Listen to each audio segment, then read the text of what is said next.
Om Vasudeva Sutam Devam Kamshachanuramardhanam Devaki Paramanandam Krishnam Bande Jagadguru. Om Shanti Shanti Shanti. We salute Bhagavan Sri Krishna, the son of Vasudeva, the destroyer of the demons Kamsa and Chanira, the dear darling of Mother Devaki, the Guru and God of the entire universe. That Sri Krishna we salute again and again. So we are reading Bhagavatam, Book 5, Chapter 24 we ended.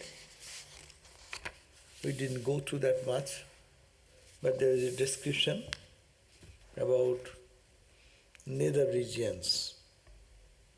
The Hindus believe that there are 7 nether regions and then 7 higher regions. It is so. What are these? And the different regions of 6 subterranean regions, and they are all, it's coming from the sun. They have described the sun. Sun's glow, sun is so vast, its radius, its light emanates up to thousands and thousands of yojanas.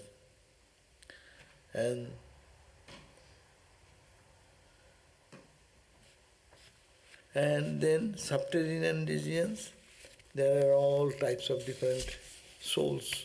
They survive there. That's called 7. Atala, Vitala, Sutala, Talatala, Mahatala, Rasatala. So there are 7 regions of existence, and souls, they go according to their karma. They go into that region and stay some time, and then come after the exhaustion of their karma, they come back here again to born.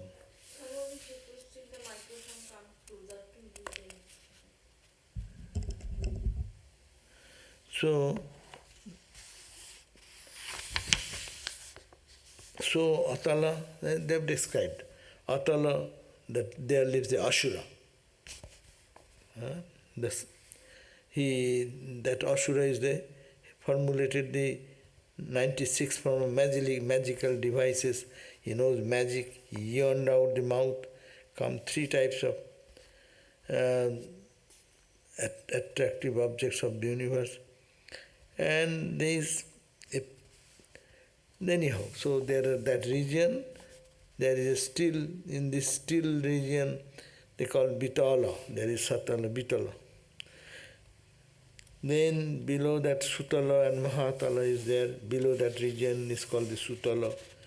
Great one, Mahabali, noted for generosity, lives. Anyhow, so it is, we did not have to concentrate on them. Tala, Mahatala. Below the Sutala is Talatala, presided by famous Asura Maya. And lower than that is Talatala, is the region called Mahatala, which is inhabited by a tribe of many-headed serpents. Anyhow, so all this Rasatala is the region still lower. There dwells the offsprings of Diti and Dhanu, who are known as Pansi. What is Pansi? I do not know. And divided into 3 tribes. Anyhow. So today we are reading that the Lord as Ananta or Sankarsana. Now comes the sphere, then another sphere. They are describing about how the earth being the center and the higher regions, lower regions are there. And these regions are inhabited by some devilish person towards the lower region and godly people in the higher region. Now this is the Lord as Ananta. Ananta is the 1,000-hooded serpent you see in the photo or picture of what you call Vishnu lying down on that Ananta. So that description. I will not read much, but just touch it to move on. The Sukadev said, 30,000 yojanas below Patala. Again, yojanas is how much? We found out on Google said how much yojanas make 1 mile or how much? 8 to 9. Huh? 9. Between 8 and 9. 9. So 9 miles. Huh? 1 yojana is 9 miles. So this 30,000. How they calculated Kijan? 30,000 times 9. So much mile. 170,000. No. 30,000 by 9, 20, 270, 270,000 miles. 270,000 miles. There is a tamasic aspect of the Lord. They reside under the name of Ananta, endless one. The followers of the Vaishnava Tantras, in their adoration of the Lord as his 4 buhas, describe the Ananta as the power that makes the drashta, the seer of the subject of spirit, feel identified with the drishya, the sin and the object of body senses, under the sense of I. They therefore call Sankarsana the unifier. So that's called Sankarsana. The snake is named Ananta or Sankarsana. So the Vaishnava Tantras, they believe that yes, 4 aspects. One is the Ananta, the power that connects the drashta, the witness consciousness, the seer, better in their language, or the subject of the spirit, feel identified with the drishya, the object outside the body, that the object of the body, senses, etc. And it connects with the I, ego, and they make a unifying agent. Resting on a single one of the 1,000 hoods, this whole universe looks like a small mustard seed. It's such a gigantic snake. On his so many 1,000 hoods, one hood, on that hood, like a mustard seed. This, all the planes, below all the planes, and the earth, it is on his head. The snake is carrying 1,000 hood, tremendous power. Just give an idea. Ananta is powerful. How powerful? Only in his tip, one of the hood, one grain of mustard seed is there. What is that mustard seed? All these 7 planes, and earth, and heaven, or whatever. So this is the way they are describing. He is resting on a single one of his 1,000 hoods. This whole universe, which is big, looks like a small mustard seed. At the closure of the cycle, when he desires to dissolve the world, it is residing on his head, hood. When he wants to dissolve this entire creation, there comes out the middle of his handsome brows, now quivering in an angry frown. So he gets a little angry and frowning. The 3-eyed Rudra then comes up in his 11 aspects. They are called the Sankarsana. So it is very difficult to understand all these things. All at his feet, having ruby-like nails, great devotees and leading serpents are bowing down with single-minded devotion and are delighted to look at each other's face beaming with joy and illumined by the reflection of the gold ear-ring on their shining cheeks. But anyhow, so this is called Sankarsana. And this, how to meditate on this powerful Sankarsana, Ananta, is meditation. Sankarsana is described for purposes of meditation. How do you meditate on Sankarsana? Having eyes elated, tremulous, and overflowing with the bliss of inebriation, delighting his attendants and the adoring gods by his nectarian speech, wearing an unfading floral wrath. These are all descriptions of the Sankarsana. And Vaijayanti, floral wreath of Vaijayanti, over which bees hover and hum with intoxication caused by the drinking of the flower nectar flavored with their fragrances of holy tulasi leaf. Baba, these descriptions is very difficult to understand. That's why Vedanta is very easy. Sankarsana, is that another name for Ananta? No, Sankarsana is Vishnu, Lord Narayana. Sankarsana in the lap of that, what is that guy is doing? He was there yesterday also. That's so, if any aspirant after moksha hears and meditates on Sankarsana, the Lord will penetrate into the heart of that devotee and cut asunder the note of ego, which is generated by karma and their tendencies lasting from time without beginning. So, one should meditate on this Sankarsana, and if you can do, then by graciously that Sankarsana will cut the bondage of karma and give us liberation. Narada also, this says Narada, then praising this Sankarsana, he by whose look, sattva and other gunas of prakriti becomes competent to perform their functions of creation, preservation and delusion. So who is the Sankarsana?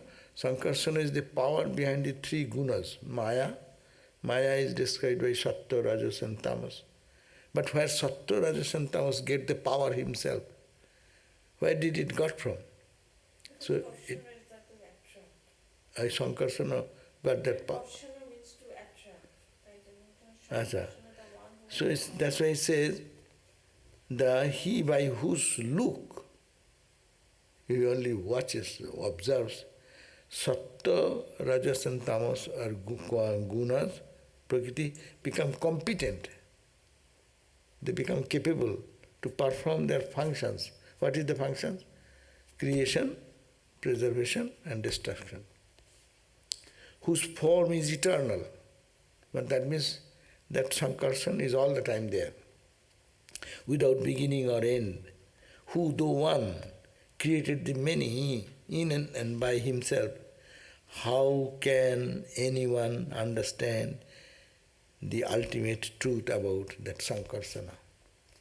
He in whom this creation in its subtle and gross aspect manifest, like Brahman. They are describing like Sankarsana is like Brahman.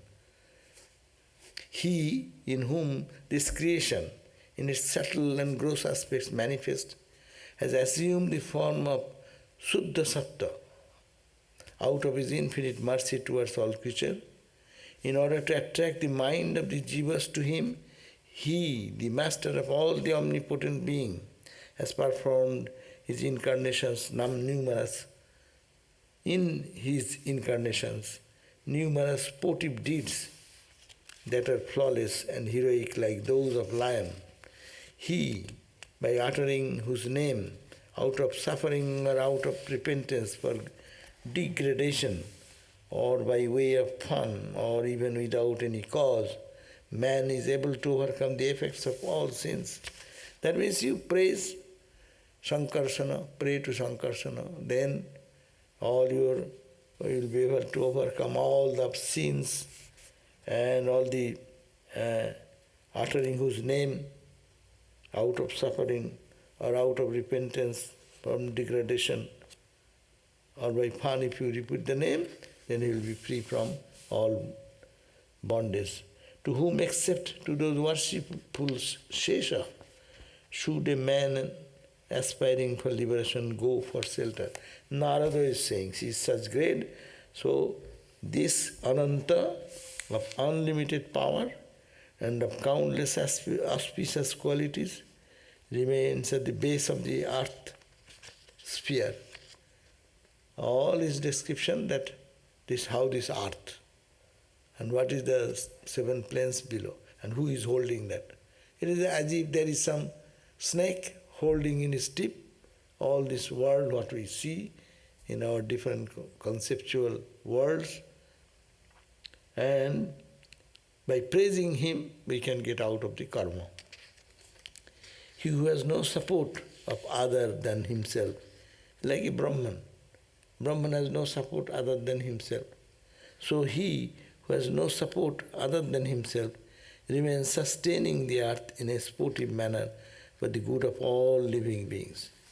Then the Sukadev said, according to the teachings I have received, I have described to you all these spheres which men can attain to as a result of ritualistic and other actions that perform with desire for their fruits.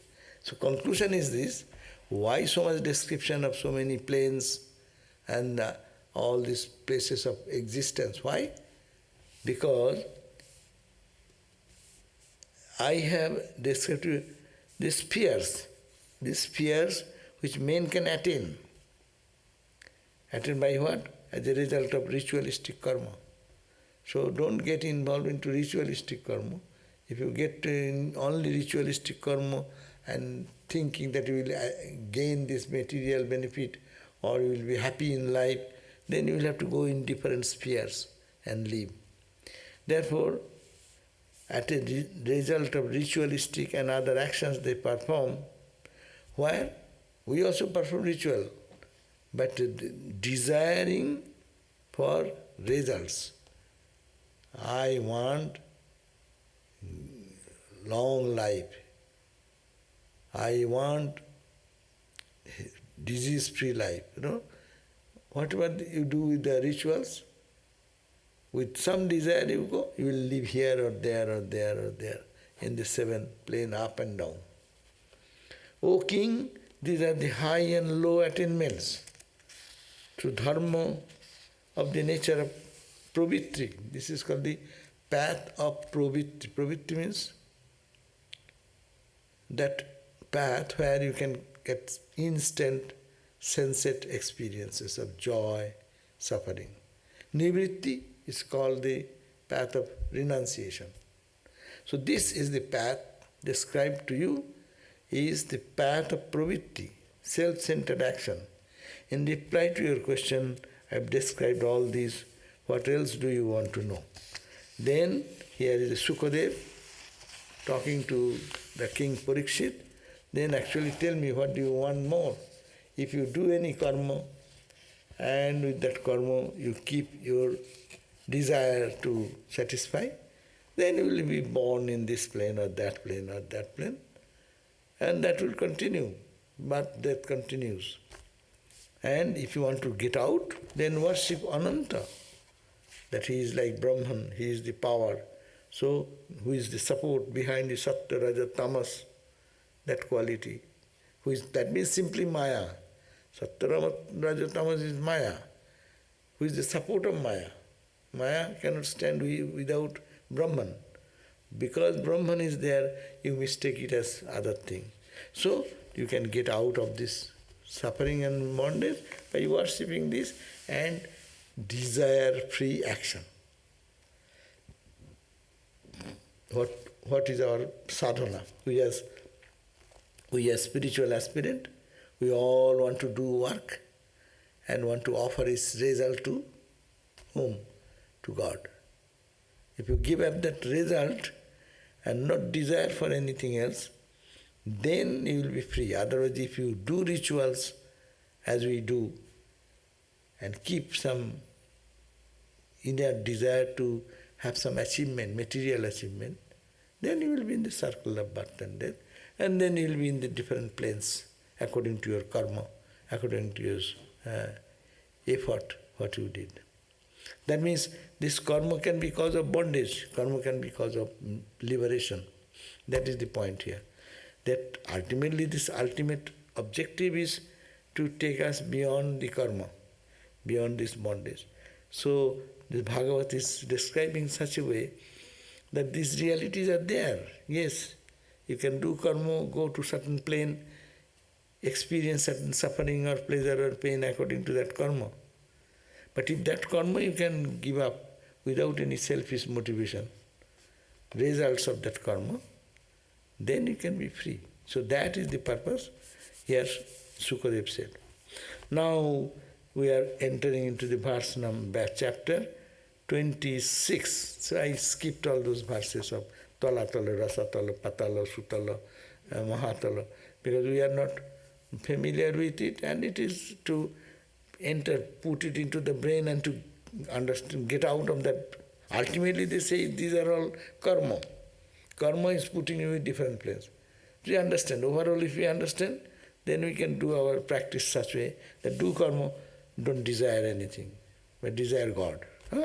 So that is the main theme of this description of the so many verses, about maybe how many verses? Oh, big, so many numbers of verses. The whole chapter was described like that. This also, let us see how it goes. We may like it or we may run away from it also. Now, description of purgatories. That means all the sins has acquired in the mind, how we can get clean, as we say. Chant the name of the Lord and clean my mind to clean. So what should be the cleaning process? We know our present condition is bondage. So the Raja Parikshit, the king Parikshit, he said, "O great sage," who is the sage? Shukadeva. Parikshit is asking to Shukadeva, "O great sage, how has this diversity of enjoyments and suffering come in this world?" Okay, this enjoyment and suffering, how it came into the world and how we get involved into it.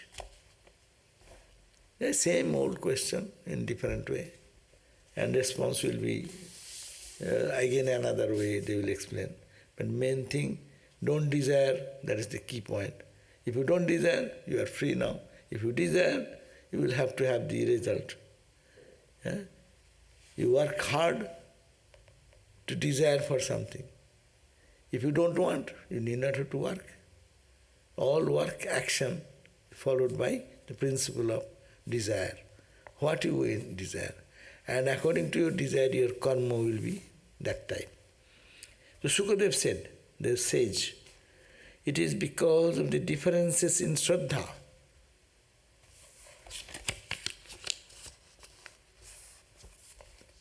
Shraddha means, what is Shraddha? No, Shraddha has a deeper connotation. Shraddha is not only faith and trust and what else? Devotion, all mixed together. It's much deeper than simple faith. I may have faith in something, but that is meaningless. There is nothing in it, I have a faith.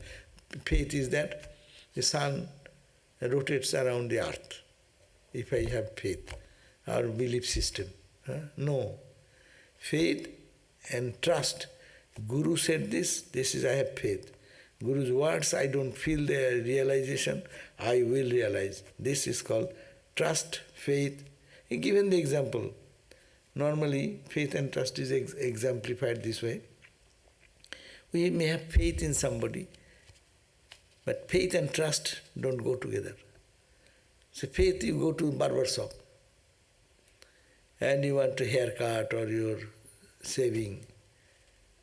So the barber is holding a knife, no? And he can cut your throat with the same knife. It is just this way, this way, this way, this way. But we have faith that he will not do that. That's the faith. And trust and respect. devotion.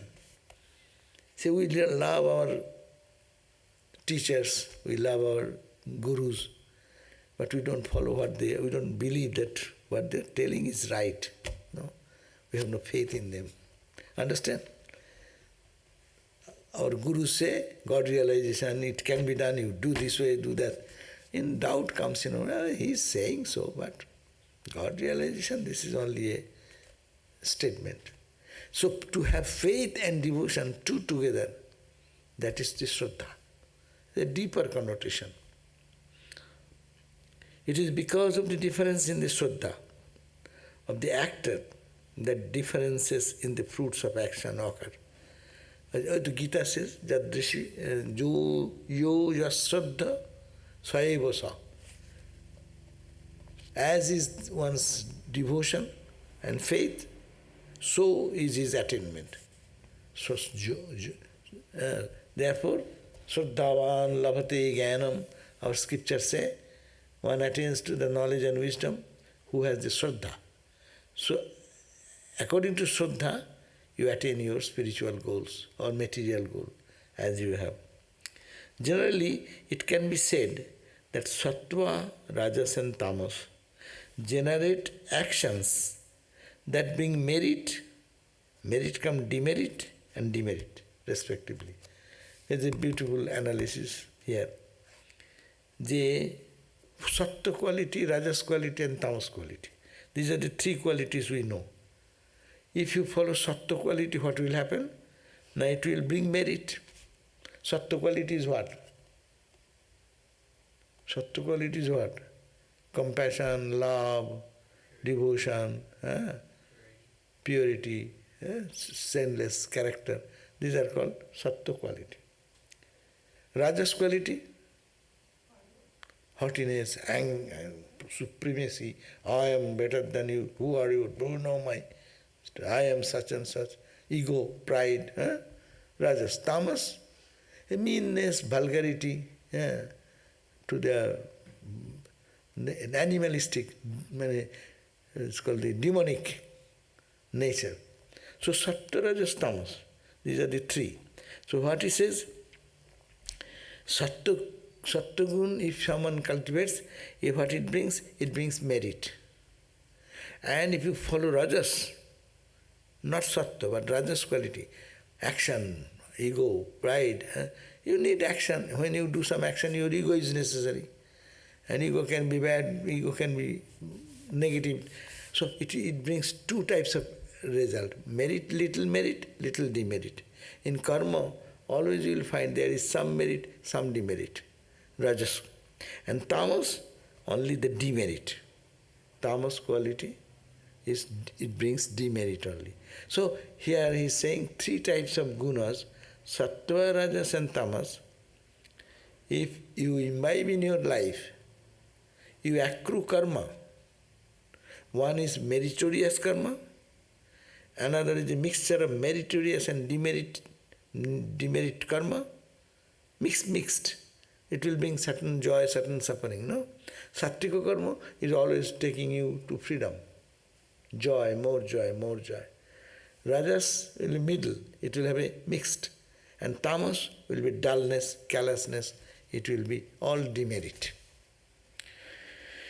But Shraddha of a man cause variations, even in the fruit of actions of a similar nature prompted by these, as there are variations also in the nature of prohibited action, and in Shraddha of people doing them, there are diversities in the fruits of such actions.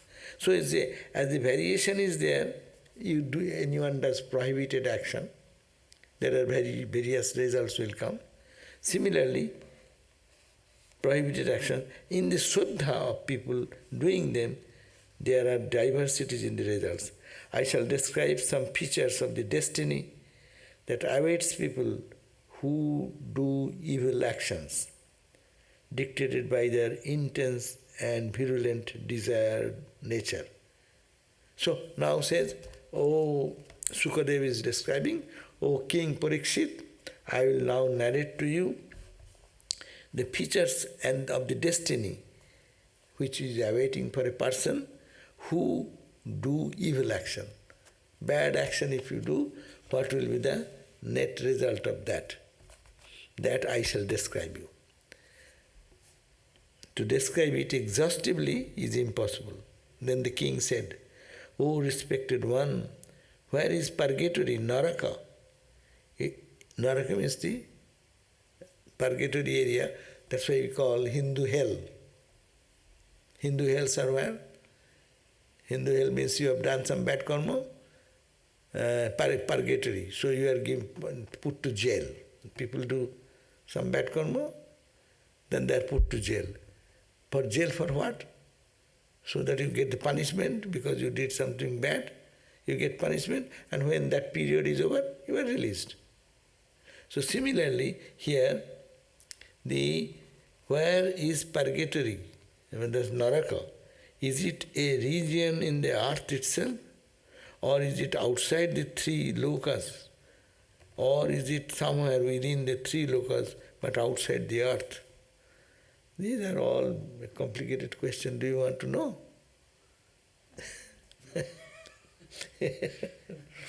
He says, the question is that, where is this Naraka? Where is this hell?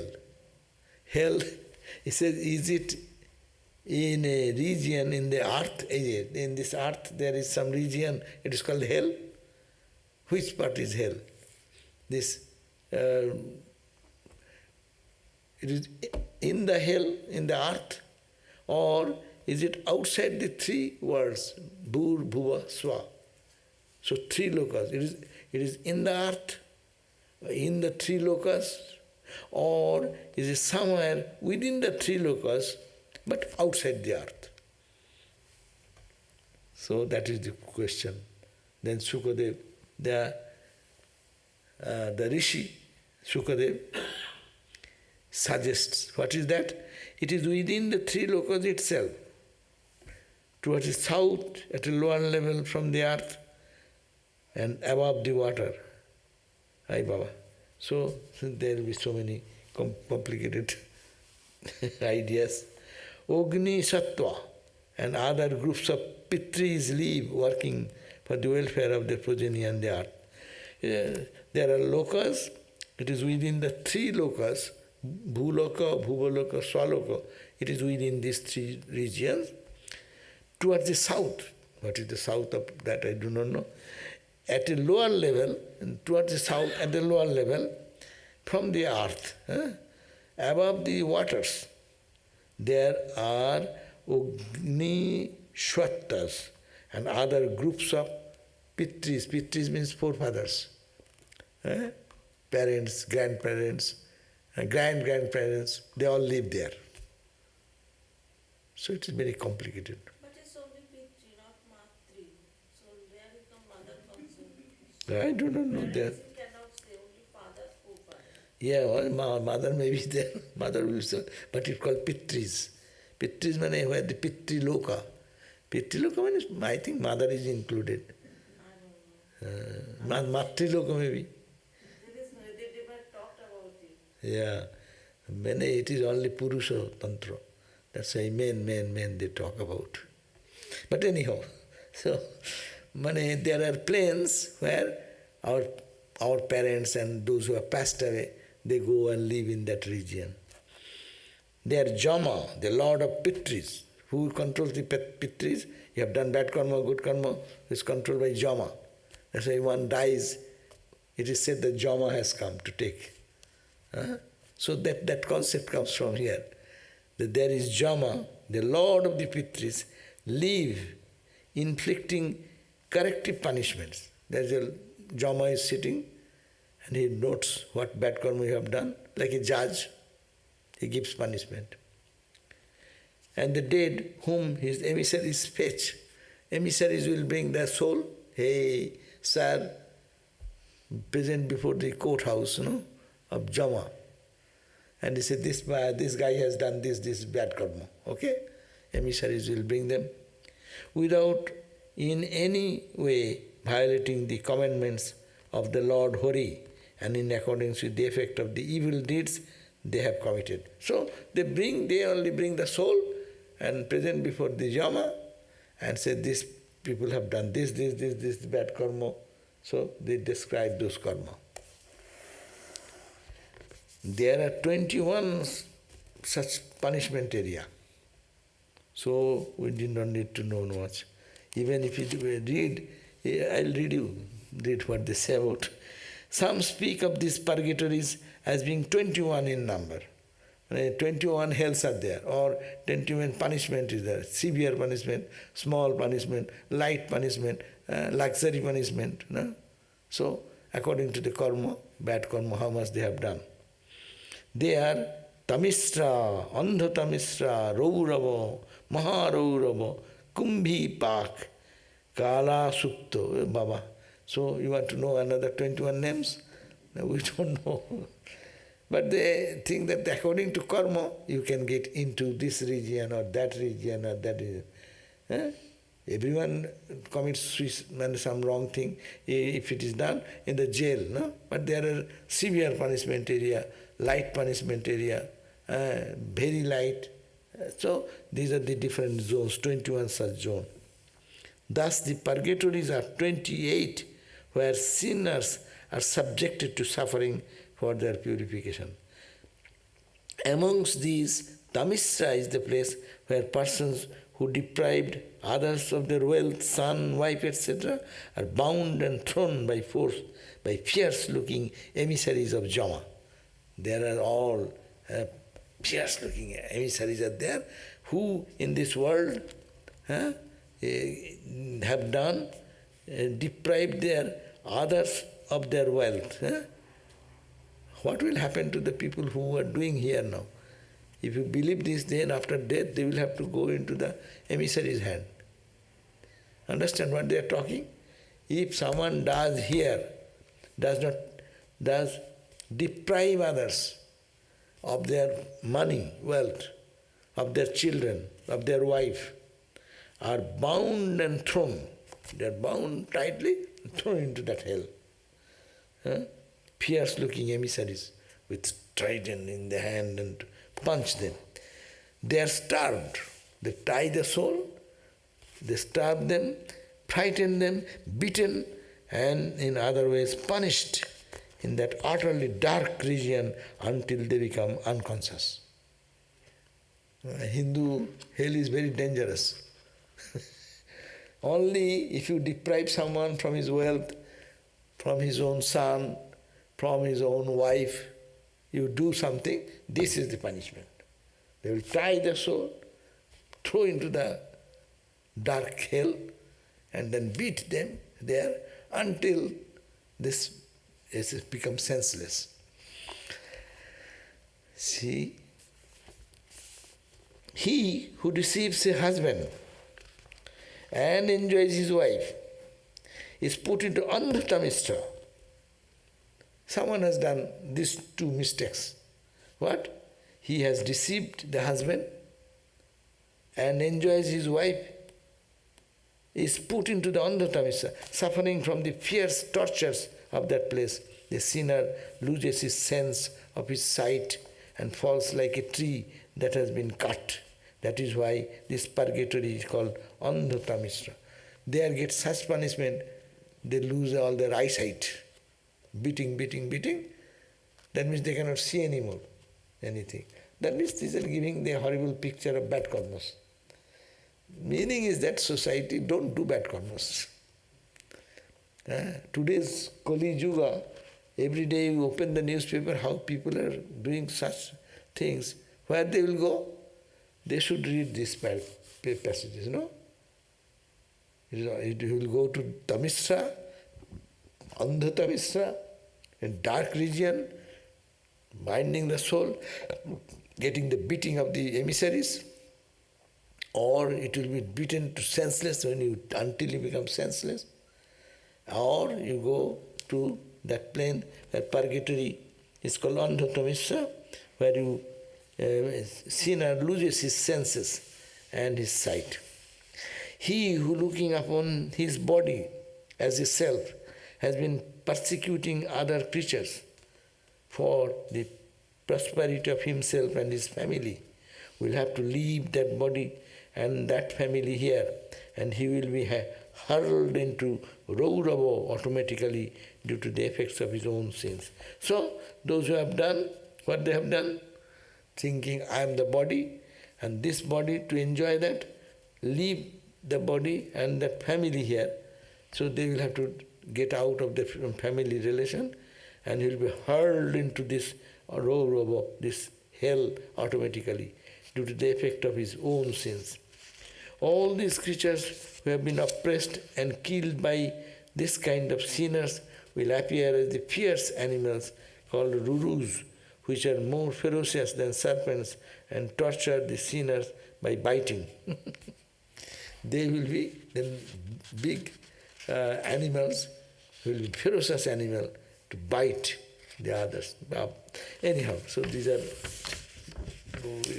very difficult to, not to go too much to think. Then our fun and joy will laugh, life will go away. So I am running over it.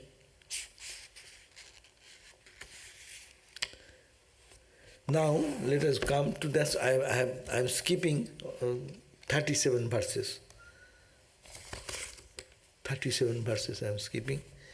And he said, now I see that here is a subtitle, the purpose of these descriptions. Why these 21 hells and purgatory, your bad karma, get punishment, and you are miserably in that condition, and then come out. Come out what? Come out of your sins. So the purgatory effect. So what is the purpose of talking about all these things? He says, this is what is called the way of pravritti, works with self-centered motives. So the scripture, purpose of this, to take us from selfishness to unselfishness. That's why Swami Vivekananda said, selfishness is death, unselfishness is God. So he's saying that get out of this, see the miserable condition of those people who momentarily, for their sense gratification, they torture other people, steal other property and does anything, is very happy here. But after death, this will be the consequence, because it will happen in this body will not remain, but subtle body will remain. Your dream body will remain. Don't you find pain in our dream body? Don't you feel the thirst in our dream body? Hunger in the dream body? So that body will suffer all this, mental agonies, mental pain will happen. Therefore don't do that. That's the purpose of telling so many ways they are keeping these horrible pictures. This is the way. How can you do that? That's why you come, do holy company, think good of others, serve others, don't hurt anyone. All this philosophy comes because of this. So this is the verse number 38. The purpose of those descriptions, what have been mentioned up to these verses are, this is what is called the way of pravritti. If you get engaged in the pravritti, the deed will be the results. And the way of nivritti, get out of that towards God, that is the path. Not getting into the path of immediate sensate experiences and become brutal. For immediate sense experience, we give away so much of our noble qualities. To have little money, people are cheating their brother. No? To have a parent, to mom and dad's property, to brother and sister fighting and going to jail, court, and horrible things. Someone is trying to kill someone so that their entire property I'll get. So these are all self-centeredness. Forget about little self. So the way of nivritti, what is nivritti? Withdrawing from the sense objects and going towards God. So nivritti is the path of renunciation. Has already been taught in the second skanda. So we have already talked about that. Nivritti is the path of freedom. When you say, I don't want anything, you are free. Whenever you say, I want this, all trouble comes. Even minor thing, You need something. Immediately see, you need means you have to act on that. Go, earn money, purchase it, and then have that thing. So any desire creates bondage. And when desire free, nivritti, I don't want anything. That's the path of sannyasa. That's the path of renunciation. That does not mean you have to wear a gerua cloth. You can, with a white cloth, you can do that in the attitude. This I don't want. I don't have to depend on the world. I have something more than that. So that's the path of nivritti. Has already been discussed. Here we have described all the 14 worlds. 14 worlds, as I said, 7 down and 7 up, which are included in what the Puranas call the Brahmanda. It is called the cosmic shell. Cosmic shell, that is the Brahmanda. In that Brahmanda, all these planes are there. According to your karma, you will have to go there, experience good or bad, enjoy suffering and pain. So don't go to the path of pravritti. Follow the path of nivritti, withdrawing from the world, withdrawing from the diversity of attractions which are, and normal life has some reasonable attraction should be there. You have to eat, you have to sleep. But what they are talking about, the desire in the mind to exploit somebody, to hurt somebody, to become a cause of suffering to somebody, very careful, because those are all have karma effect, and that will be again the karma I accrue. I will have to clean that. For my karma, no one will come to clean it. So that is the karma theory, is very important to make people a society, greater society, purer society. If the society moves in that Sattvico ideas, the society will be a heavenly society, no? And how much bad things go on in the society, brother and brother, neighbor and the neighbor, neighboring country with the other neighboring country. Huh? See, one is preparing bomb, another is bombing there, another unnecessarily aggressively going somewhere, attracting, putting to trouble so many people in the world, in the war and this and that. So this world can be changed if our attention goes from pravritti to nivritti, or sreya and preya. So these are the two technical terms. This much is the description of the gross body of the Supreme, constituted of his inherent spiritual power. So this much has been described. This is talking about the gross body. When the gross body goes, subtle body remains.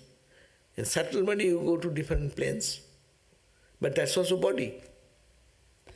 So whoever hears, recites or studies it with faith and devotion, he will attain the purity of mind by virtue of his shraddha and bhakti, by devotion and faith, and will come to understand the subtle form of the Lord, which is beyond the grasp of the senses. So all this chapter is ending in the book 5. This chapter 5th is called 5th chapter of the 5th book. Book 5, 5th chapter, and this ends here, saying all have been described to generate faith and trust and inspiring people to worship and study to purify the mind. Purity of the mind. How? By having shraddha, devotion and love, and will understand the subtle form of the Lord which is beyond the grasp. By this process purity comes, then you will understand one day that I am not the body, not the mind, I am the eternal soul. That will come.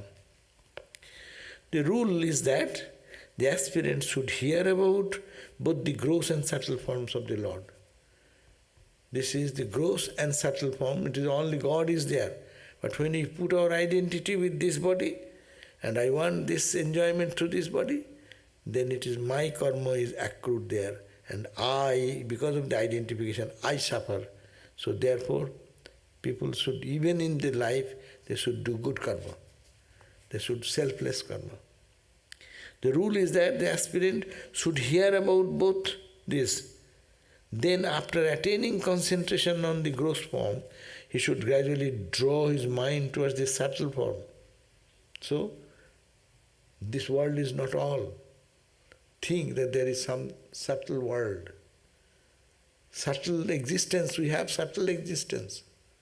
So withdraw from the gross, bring your mind into subtle. O king, I have now finished describing to you the wonderful gross body of the Lord.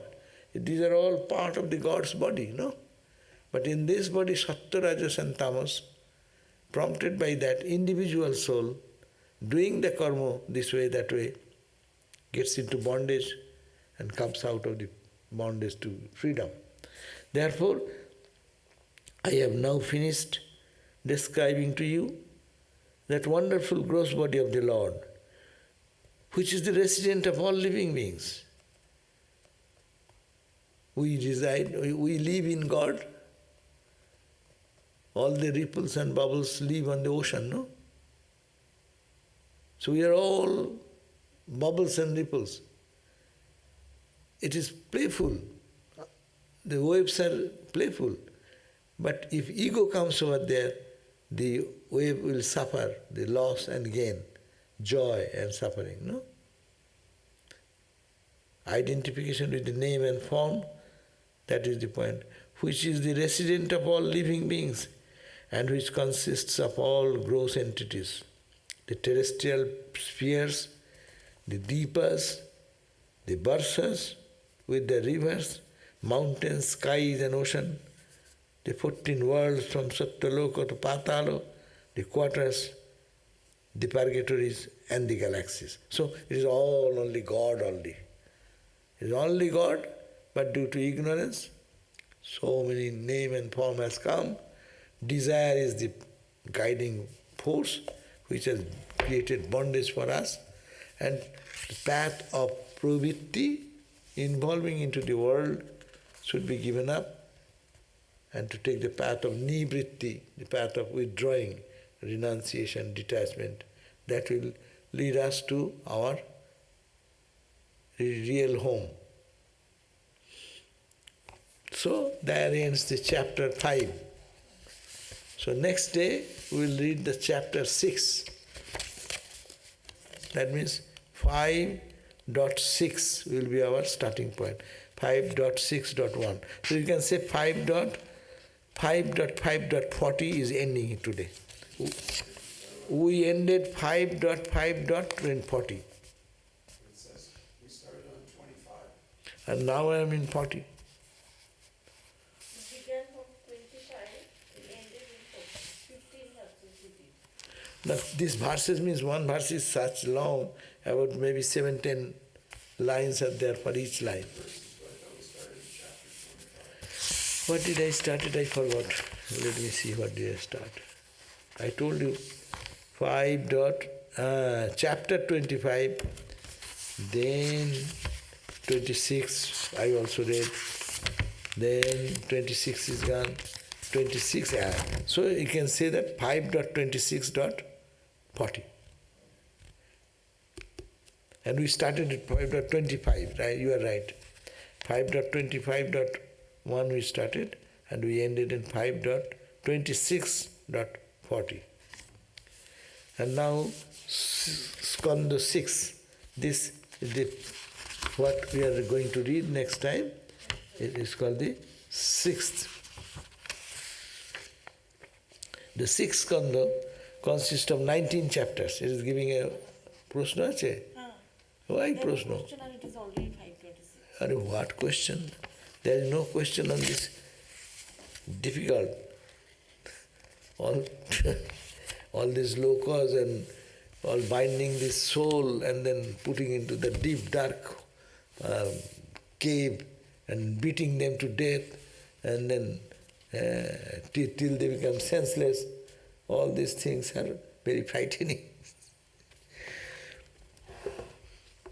Okay. So we'll read then the next day, book number 5.6.1, chapter 1. Sashto Skanda, Prathamodhyaya, 6.1.1. Okay, and I'll read the introductory note. What is the synopsis of the 6th Skanda, 6th book.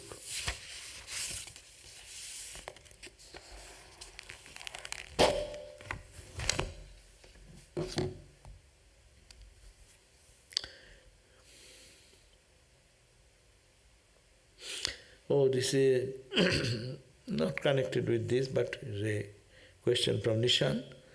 In puja, we worship different aspects of God. Guru, Ganesha, Shiva, Surya, Jaya Durga. But if we worship Thakur, is not that equivalent to worshipping all the aspects all at once? Yes, that is our belief. That you need not have to worship so many gods and goddesses. If you worship Sri Ramakrishna, he is the embodiment of all gods and goddesses. So you want to not separately do Ganesha Puja. You can do the Ganesha Puja in Sri Ramakrishna. You can do the Durga, Ma Durga, Ramakrishna is Ma Durga. So you can really, that's true. Or if people like they are separate, yes, they are separate. Because Ganesha gives you success. Ganesha gives you fulfillment, no? Mother Saraswati gives you knowledge, no? So you have to go. But if you go to, it is this question is that if you worship Ramakrishna, then can it be thought that you are worshipping Ganesha, you are worshipping the Durga, Shiva? Will be done that way? Yes, my response would be yes. Suppose if you go, just example, suppose you go, you want money and government is giving some grant. You can go to the finance department and ask for grant, write some note, and finance department has sanctioned you money. Now you go to the education department in the administrative system of the country. So they can give you the educational grant and studies, whatever facilities there. Then you want some scientific project, so government should fund for that. Yes, you go, there is a department.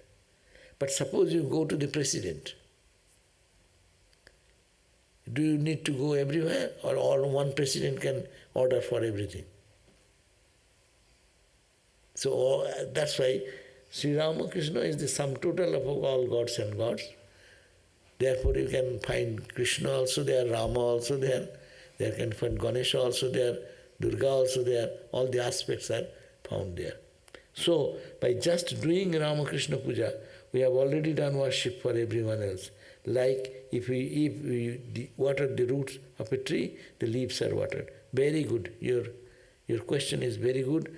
By offering everything to one, we want to go to oneness. All the puja and other things ultimately ends to go in oneness. And one is Brahman. But we squeeze from many other things to gods and goddesses.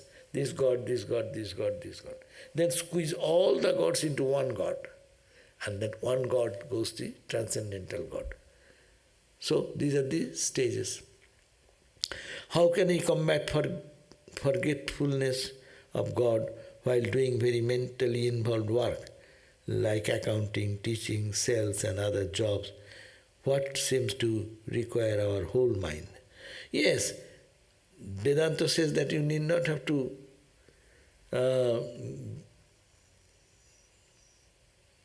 do japa when you are doing karma. You are doing accounting. There is figurative calculation is there. You need not have to do japa and meditation that time. But if you do the work perfectly, that is your japa. That is your... This is all the time we talk about. Any karma we do with proper spirit and offering to God, that's equal to your meditation. But when you're doing the work, forget God. It does not matter. It is not any wrong. You do the karma more perfect. Suppose here, Christ comes here and he asks you some favor. Oh, will you do this? You will do haphazardly and say, oh Lord, I want to look at you. And he says, give me a little meal. Then say, okay, I'm preparing a meal and that is not eatable at all. And then looking at Christ, oh Christ, I love you. And I prepare any meal, how will you eat? So if you think that you are preparing for Christ, that's the best preparation. Then forget everything. Totally concentrate on the work you are doing. So this is the point. When you do any work with full pleasant mind, at the beginning we can say, oh Lord, I am doing your work. And at the end we can say, it is your work I did. So that is equal, it's a package. That package is called Ramakrishna sandwich. That is a story. One of our Swami, President Maharaj, Swami Sarvadevananda, he told us that we said that Maharaj, this is the same question. We have to do so many works. I cannot do haphazard. And if we do, then you people will scold us, no? Hey, you did this work? What type of work? You want perfect work. And if I do, my mind goes into the work, then I'll forget God. Then he said, why? You are doing his work. His work, when you are doing, thinking this way, every time start with his name, your work, and when the work is over, at the end, take his name and say, oh Lord, this is my offering to you. And this is one sandwich. One Ramakrishna sandwich, again another work has come, another sandwich, another sandwich, another sandwich. Whole day it will be Ramakrishna sandwich. That means whole day your effect of your purification of the heart will come by this type of philosophy. So I think we should give our whole mind to any work given to us, and do our best we can do, and at the end say, oh Lord, this is my ability, I did, I offer it at your feet. But that is the purification of heart in the karma yoga idea. And meditation yoga is not the only way. Japa yoga is not the only way. Vedantic analysis is not the only way. You take, when you get the chance, be Vedanta. When you get the chance, do pray and cry and weep.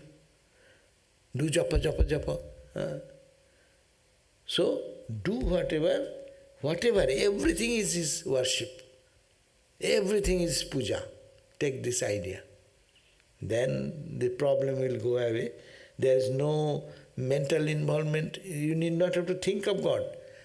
There are think of the work given by only knowing I am doing his work. I am doing the Lord's work. Is it true that to have it taken in Ramakrishna mantra is to take mantras for all aspects, even aspects like Chamunda, etc.? Yes, that is the belief. That it any that's why our what you call our seniors, our spiritual stalwarts have taught us that Ramakrishna is. Because every day we sing in the morning, Sarva Dharma Sthapakastam. We do chant, no?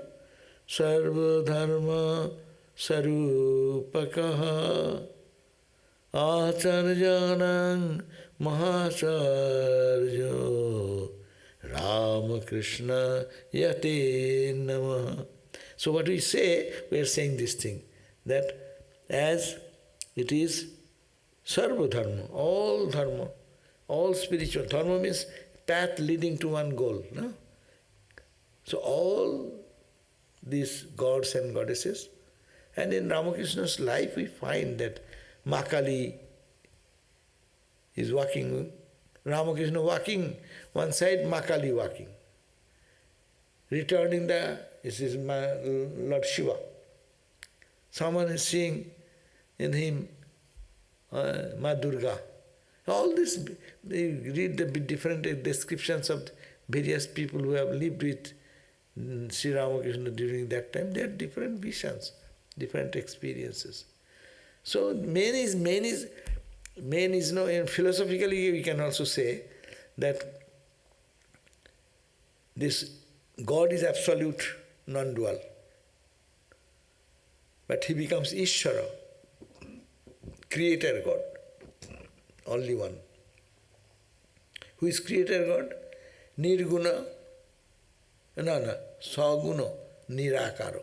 God has no form, it pervades everywhere, and then he has the quality of kindness, blessing, giving us boon, redeeming our negativities.